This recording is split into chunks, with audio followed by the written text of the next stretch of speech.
नमस्कार, न्यूज़ 24 देख रहे हैं आप। आपके साथ मैं हूं रश्मि। तो 2024 के लोकसभा चुनाव से पहले एक बार फिर पुरानी पेंशन बहाली की मांग का मुद्दा जोर पकड़ रहा है। दिल्ली के रामलीला मैदान में आज ओपीएस बहाली की मांग को लेकर सरकारी शिक्षकों और कर्मचारियों की बड़ी रैली चल रही है। आपको बता दें कि देश भर से काफी तादाद में यहाँ पर शिक्षक कर्मचारी दिल्ली के रामलीला मैदान पहुंचे हैं। आपको दिखाते हैं हमारी ये ग्राउंड रिपोर्ट। पेंशन शंखनाद को लेकर दिल्ली के रामलीला मैदान में तकरीबन 1 करोड़ लोग अपनी मांग को लेकर पहुंचे हैं, जिन्हें समर्थन देने के लिए दिल्ली कांग्रेस के प्रदेश अध्यक्ष अरविंदर सिंह लवली पहुंचे हैं, हमारे साथ मौजूद हैं। सर, ओल्ड पेंशन स्कीम कहा जा रहा है कांग्रेस शासित राज्यों में या गैर बीजेपी शासित राज्यों ने उसको अपना लिया, लेकिन इस आंदोलन के साथ ये भी आरोप चस्पा है कि कर्मचारियों के मुद्दों को कांग्रेस अपने साथ ले लिए, जिससे उसको चुनावी लाभ मिल सके। 5 राज्यों में विधानसभा चुनाव है। देखिए, इस सरकार को किसी ने मना किया है कि वो कर्मचारियों की बात ना सुने। इस सरकार को पूंजीपतियों की बात सुनने से फुर्सत मिले तो ये किसी और वर्ग की बात सुने।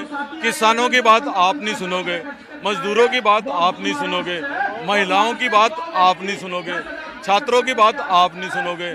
सरकारी कर्मचारी बेचारे जाएं तो जाएं कहाँ? तो कांग्रेस इनके साथ मजबूती के साथ खड़ी है और निश्चित तौर पे पूरे देश में जिस तरीके का माहौल है, इस सरकार को समझ लेना चाहिए कि उनके दिन गिनती के हैं। लेकिन अरविंदर साहब ये भी सवाल को पूछ रहे हैं कि आरबीआई के गवर्नर कह रहे हैं, सरकार कह रही है कि 2042 तक अगर हमने ओल्ड पेंशन स्कीम को जारी रखा तो आर्थिक तौर पर जो आर्थिक मॉड्यूल है देश का वो बैठ जाएगा और वो इसको वहन नहीं कर सकते। सरकार अपनी मेहरबानी पूंजीपतियों पे कम करे तो बाकी ये सरकारी कर्मचारी हैं, ये देश की आर्थिक स्थिति को भी समझते हैं और देश के अंदर आर्थिक संचार किस तरीके से होना चाहिए। आप जो है जहां कुछ करोड़ में काम हो सकता है वहां सैकड़ों करोड़ लगा के फंक्शन करने में आप तैयार हैं। आप कहीं पे किसी उद्घाटन की पूजा के लिए यज्ञ कर देते हैं, उस पर करोड़ों रुपए खर्च करने को तैयार हैं, लेकिन मुफलिस वर्गों की बात सुनने को आप तैयार नहीं हैं। क्या माना जाए कि ये आपका चुनावी एजेंडा नहीं, क्योंकि बीजेपी बार बार आरोप चस्पा करती है कि कर्नाटक हो, राजस्थान हो, हिमाचल हो, कांग्रेस से कहती है लागू करने में उसे लेट लतीफी लगती है, और ओल्ड पेंशन स्कीम अगर सरकार ने खत्म किया है, न्यू पेंशन स्कीम को लाया है तो वो देश के हित में है, वो आप लोग रेवड़ी जैसा बांट रहे हैं। गरीब आदमी से इनकम टैक्स लेना देश के हित में है और पूंजीपतियों को रियायत देना जो है वो देश के हित में नहीं है। ओल्ड एज पेंशन और इस पेंशन में ओल्ड एज पेंशन में इनको आयकर से भी एक लिमिट तक छूट थी, आज सर किसी को आयकर लगता है। तो ये सिर्फ सारा कुठारा घात जो टैक्स का है वो गरीब लोगों के लिए ही है। तो सरकार को अध्ययन करना पड़ेगा कि ये सरकार किन लोगों की है। तो इसलिए इनकी मांग जायज़ है, कांग्रेस इसलिए इनके साथ है, इसलिए अपनी स्टेटमेंट खड़ी कर रहे हैं। और मैं समझता हूँ कि जिसने पूरी उम्र देश के लिए लगा दी हो, देश के स्कूलों में, देश के अस्पतालों में, देश की आर्मी में, देश की आर्म्ड फोर्सेस में, जिन लोगों ने अपनी पूरी जिंदगी जो है सरकार और देश चलाने में लगा दी हो, और उनके रिटायर होने के बाद उनके साथ ऐसी नाइंसाफी मैं समझता हूँ किसी भी तरीके से जायज़ नहीं होती।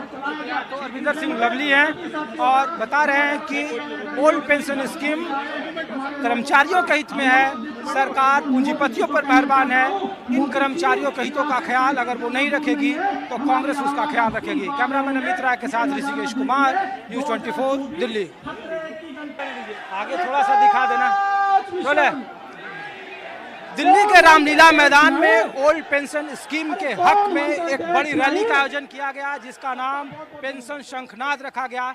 और तस्वीर आप पहले देख लीजिए रामलीला मैदान की कि कितनी बड़ी तादाद में देश के अलग अलग राज्यों के लोग यहाँ पहुँचे हैं। 18,000 किलोमीटर की यात्रा national old pension scheme movement जो संगठन है उनके जरिए ये किया गया है, और पूरा जो रामलीला मैदान है वो पटा पड़ा है। ऐसा कोई राज्य नहीं है जहां से सरकारी कर्मचारी यहाँ नहीं आए हैं। और कहा जा रहा है कि अगर पुरानी पेंशन स्कीम को नहीं माना गया तो आने वाले 2024 के लोकसभा चुनाव और 5 राज्यों के विधानसभा चुनाव में सरकार को मुंह की खानी पड़ेगी। हमारे साथ ओएमपीएस के राष्ट्रीय अध्यक्ष संधू साहब हैं, उनसे बात करते हैं कि आखिर उनकी मांग क्या है और किस तरीके से वो। भाई साहब, एक सवाल पूछा जा रहा है कि ओल्ड पेंशन स्कीम 2003 में खत्म कर दी है, 2004 से लागू कर दिया गया, आरबीआई के गवर्नर कह रहे हैं कि 2042 तक सरकार का दिवालिया हो जाएगा अगर ओल्ड पेंशन स्कीम को हमने लागू किया तो। आखिर इसे कैसे मांगेगी जब आरोप ये चस्पा है किस मंच पर या आपके आंदोलन में कांग्रेस के नेता ज्यादा शरीक हो रहे हैं और इसे एक चुनावी मुद्दा बना दिया गया। देखिए, गवर्नर कौन है? इतिहास के विद्यार्थी हैं, हमसे ज्यादा अर्थशास्त्र नहीं जानते हैं। इतिहास के विद्यार्थी अर्थशास्त्र पढ़ाएगा हमको? हमारे साथ बैठ जाए गवर्नर साहब, खुद पेंशन लेते हैं और हमारे लिए भत्ता बढ़ जाएगा। वो वेतन लेते हैं, भत्ता लेते हैं, अपना छोड़ दे। आरबीआई के गवर्नर कहे मैं पेंशन छोड़ रहा हूँ, आप भी छोड़ो, तब हम बात सुनने को तैयार है। आप पेंशन लोगे और हमको शिक्षा दोगे, नहीं चलेगा। ये गवर्नर का अर्थशास्त्र नहीं हो, इतिहास का विद्यार्थी है, वो क्या जाने का अर्थशास्त्र। दूसरी बात, ये भीड़ आप देख रहे हैं, ये भीड़ हमने किराए पर नहीं लाई है। यहाँ लोग स्वतः अपने से आए हैं, अपने बुढ़ापे की लाठी, अपने पेट के लिए। ये किराए के राजनेताओं की भीड़ नहीं है। और यहाँ आज हिंदुस्तान है, कन्याकुमारी से कश्मीर तक। सिक्किम की हमारी बहन है प्रेमा, 1000 लोगों को ले गई। सिक्किम हमारा सबसे सुदूर क्षेत्र में है, उसके बाद भी यहाँ लोग क्यों आए हैं? इसलिए आए हैं गोल्ड पेंशन दो। और नेताओं को मैं कहना चाहता हूँ, जो खुद पेंशन ले रहे हैं वो हमको नैतिकता सिखाएंगे। आप लोगों ने एमएलए, एमपी सबके घरों के आगे घंटियां भी बजाई इस कार्यक्रम में। तो सवाल है उनका क्या समर्थन है? सिर्फ ये कांग्रेस तक सिमट कर रह गया या गैर बीजेपी शासित राज्य? देखिए, ये कांग्रेस और बीजेपी का सवाल नहीं है, ये हमारे सामाजिक सुरक्षा का सवाल है। और हम अपनी हक की आवाज उठाएंगे। हाँ, जो मेरा समर्थन करेगा हम धन्यवाद दूंगा, हम स्वागत करूंगा। हम तो कहते प्रधानमंत्री जी आज आ जाते। 1 अक्टूबर में पूरा रामलीला है, उनको कई करोड़ रुपए बुलाने में लगता और हिंदुस्तान ना आता। प्रधानमंत्री जी आ जाए, यही ऐलान करें रामलीला में, हम उनका जय जयकार करेंगे। आप पार्टी ना मारिए, ये हमारे बुढ़ापे की लाठी है। हम बोलेंगे, जो हमारा साथ देगा उसके साथ रहेंगे। वही प्रधानमंत्री कहते हैं कि फ्री की रेबड़ियां बांटने से देश का बेड़ा गर्क हो जाएगा और ओल्ड पेंशन स्कीम को वो या सरकार, मौजूदा सरकार वो रेबड़ी समझ रही है, तो उससे ज्यादा जरूरत से ज्यादा खर्च पड़ेगा। सांसद वेतन लेता है, रेवड़ी है, पेंशन लेता है, रेवड़ी है।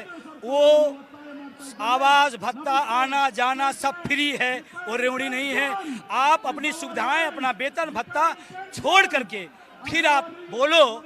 इस देश का सबसे ज्यादा अगर रेवड़ी लेता है तो नेता लेता है।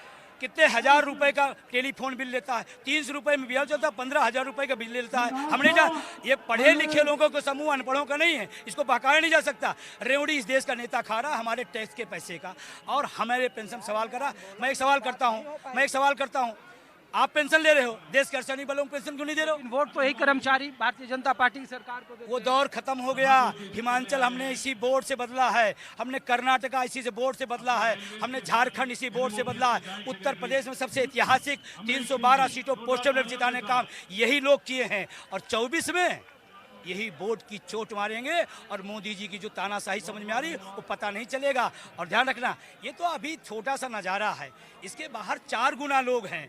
और अभी तमाम लोग, करोड़ों लोग कह रहे हैं विजय बंधु ऐलान करो, हम सीधा वोट के लिए, ओपीएस के लिए वोट करेंगे, तय करेंगे। आज यही शपथ दिलाऊंगा।